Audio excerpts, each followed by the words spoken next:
നമസ്കാരം. NCTVയുടെ വാർത്തകൾ ഇതുവരെ എന്ന ന്യൂസ് ബുള്ളറ്റിനിലേക്ക് സ്വാഗതം. ഇന്നത്തെ പ്രധാന വാർത്താ സംഭവങ്ങൾ നോക്കാം. വരന്തരപ്പള്ളി തോട്ടുമുഖം ലിഫ്റ്റ് ഇറിഗേഷന്റെ കോൺക്രീറ്റ് കനാൽ തകർന്ന് വെള്ളം പറമ്പുകളിലൂടെ ഒഴുകി. വേപ്പൂർ ഭാഗത്ത് നിർമ്മിച്ച കനാലിന്റെ 50 മീറ്ററോളമാണ് തകർന്നത്. ചൊവ്വാഴ്ച പുലർച്ചെ 4:30യോടെയാണ് സംഭവം. കുറുമാലിപ്പുഴയിൽ നിന്ന് പമ്പ് ചെയ്യുന്ന വെള്ളം പീച്ചി ഇടതുകര കനാലിലേക്ക് എത്തിക്കുന്ന കോൺക്രീറ്റ് കനാലാണ് തകർന്നത്. കനാലിന്റെ ഒരു വശത്തെ ഭിത്തി തകർന്ന് വെള്ളം സ്വകാര്യ വ്യക്തികളുടെ പറമ്പുകളിലൂടെ കുതിച്ചെത്തുകയായിരുന്നു. വേപ്പൂർ കാമ്പുഴ സജീവന്റെ വീട്ടുമുറ്റത്തേക്കും വെള്ളം ശക്തിയായി ഒഴുകിയെത്തി. ടാപ്പിംഗ് ചെയ്തുകൊണ്ടിരുന്ന വരന്തരപ്പള്ളി വരിക്കനാക്കൽ ഷാർങ്ങധരനാണ് കനാൽ തകർന്നത് കണ്ടത്. ഇവരുടെ പറമ്പിലൂടെ പോകുന്ന കനാൽ തകർന്ന് വലിയ ശബ്ദത്തോടെ വെള്ളം കുതിച്ചെത്തുന്നത് കണ്ട ഷാർങ്ങധരൻ ഓടിമാറുകയായിരുന്നു. ഇറിഗേഷൻ അധികൃതരെ വിവരമറിയിച്ചതോടെയാണ് പമ്പിംഗ് നിർത്തിവെച്ചത്.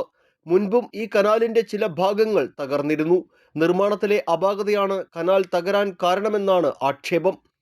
സ്വകാര്യ വ്യക്തികളുടെ പറമ്പുകളിലൂടെ നിർമ്മിച്ച 3 കിലോമീറ്ററോളം നീളമുള്ള കനാലിന്റെ പല ഭാഗങ്ങളും അപകട ഭീഷണിയിലാണ്.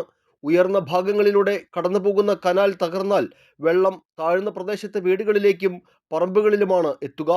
തോട്ടുമുഖം പമ്പ് ഹൗസിൽ നിന്ന് പൈപ്പ് മാർഗം കുട്ടൻചിറ കുന്നിലെ ടാങ്കിലെത്തിക്കുന്ന വെള്ളം കോൺക്രീറ്റ് കനാലിലൂടെയാണ് ഇടതുകര കനാലിലേക്ക് എത്തിക്കുന്നത്. അപകടാവസ്ഥയിലായ കനാൽ പൊളിച്ചു നീക്കി പുനർനിർമ്മിക്കണമെന്നാണ് നാട്ടുകാരുടെ ആവശ്യം. നമ്മുടെ തോട്ടുമുഖം കനാൽ പോകുന്ന നമ്മുടെ സാരംഗിൻ്റെ ഉടമസ്ഥയിലുള്ള സ്ഥലമാണിത്. അതിൻ്റെ കനാലിൽ വെള്ളം പോകുന്നു. അപ്പോൾ ഇന്ന് പുലർച്ചെയാണ് ഇവിടെ ഒരു കനാൽ പെട്ടെന്ന് പൊട്ടലും റബ്ബർ വെട്ടിക്കൊണ്ടിരിക്കുമ്പോഴാണ് ഈ സംഭവം ഉണ്ടായത്. അപ്പോൾ പെട്ടെന്നൊരു സൗണ്ട് കേട്ട് നോക്കിയപ്പോഴാണ് മുകളിൽ നിന്ന് വെള്ളം കുത്തി ഒലിച്ച് വരുന്ന അപകടാവസ്ഥയിൽ ഓടി രക്ഷപ്പെടുകയാണ് ഉണ്ടായതെന്നാണ് പറഞ്ഞത്. അത് ഇതിനോട് ചേർന്ന് നടക്കുന്ന ഒരു സജീവൻ കാമ്പുഴ, അവരുടെ വീടിനും കാര്യമായ പ്രശ്നങ്ങൾ പറ്റിയിട്ടുണ്ട്. അപ്പോൾ അവരുടെ വീട്ടിലേക്കും കുത്തി ഒഴിച്ച് വെള്ളം വന്ന് വീട് നാശാവുന്ന ഒരവസ്ഥ ഉണ്ടായിട്ടുണ്ട്. എന്തായാലും ഇതിൽ നിർമ്മാണത്തിലുള്ള അപാകതയാണ് ഇതിൻ്റെ പ്രശ്നങ്ങൾ. ഇപ്പോൾ കമ്പില്ലാതെ ഒക്കെയാണ് ഇവിടെ വാർത്തിരിക്കുന്നത്. അപ്പോൾ അതിൻ്റെ പാർശ്വഭിത്തി സംരക്ഷണമൊക്കെ വേണ്ട രൂപേണ നടക്കാത്ത പ്രശ്നങ്ങളൊക്കെയാണ് ഇതിലെ നിർമ്മാണത്തിലെ അപാകത. ഇത് പരിഹരിച്ചില്ലെങ്കിൽ വീണ്ടും ഇതുപോലെയുള്ള പ്രശ്നങ്ങൾ ഉണ്ടാകും. ഇനിയും ഇതിൻ്റെ ബാലൻസുള്ള ഭാഗം ഇനി ഇടിയാൻ പാകത്തിനാണ് നിൽക്കുന്നത്. അതും ഏത് സമയം വേണമെങ്കിൽ എപ്പോഴും അപകടം ഉണ്ടാകുന്ന അവസ്ഥയാണ്. അപ്പോൾ ഈ ഒരു ചെറിയ മെയിൻ്റനൻസ് മാത്രം നടത്തി ഇത് തീർത്താൽ ഇത് വീണ്ടും അപകടത്തിലേക്ക് എത്തും. ഇത് പൂർണ്ണമായും വീണ്ടും പുനഃസ്ഥാപിക്കേണ്ട ഒരു അവസ്ഥയിലാണ് ഇത് നിൽക്കുന്നത്. അപ്പോൾ ഇത് വീണ്ടും എത്രമേ പുനഃസ്ഥാപിച്ച് വെള്ളം ഒഴുക്കും ഇവിടെ നാട്ടുകാർക്ക് പ്രയോജനപ്രദം ആകും വിധം നടത്തണമെന്നാണ് ഞങ്ങളുടെ ആവശ്യം.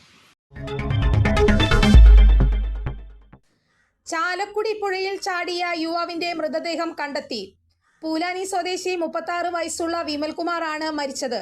വെട്ടുകടവ് പാലത്തിൽ നിന്ന് തിങ്കളാഴ്ച രാത്രി 8:30യോടെയാണ് യുവാവ് പുഴയിലേക്ക് ചാടിയത്. രാത്രി 10:30യോടെ 20 അടിയോളം താഴ്ചയിൽ നിന്നാണ് യുവാവിന്റെ മൃതദേഹം കണ്ടെത്തിയത്. ചാലക്കുടി ഫയർഫോഴ്സും സ്കൂബ സംഘവും നടത്തിയ തിരച്ചിലിനൊടുവിലാണ് മൃതദേഹം കണ്ടെത്തിയത്. അളഗപ്പനഗർ ത്യാഗരാജാർ പോളിടെക്നിക് കോളേജിലെ കായിക വിഭാഗത്തിന്റെയും NCCയുടെയും NSSന്റെയും സംയുക്താഭിമുഖ്യത്തിൽ ദേശീയ യുവജന ദിനം ആചരിച്ചു. College mechanical HOD CJ Sindo അധ്യക്ഷത വഹിച്ചു. NCC caretaker T Lindos John യുവജന പ്രതിജ്ഞ ചൊല്ലിക്കൊടുത്തു.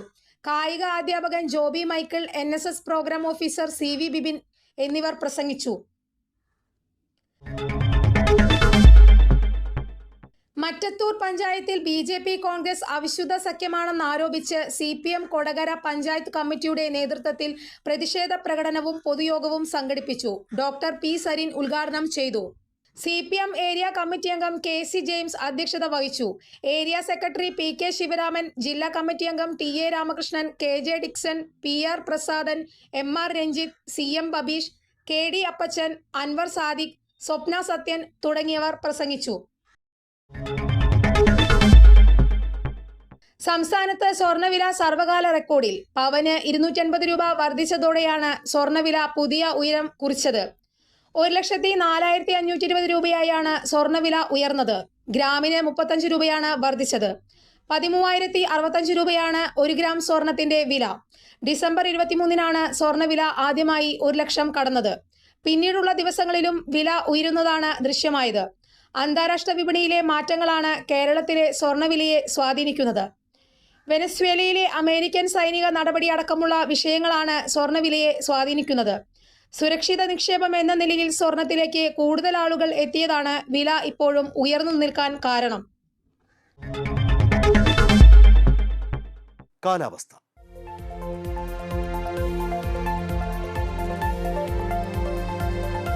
കൂടിയ താപനില 33 ഡിഗ്രി സെൽഷ്യസ്, കുറഞ്ഞ താപനില 23 ഡിഗ്രി സെൽഷ്യസ്.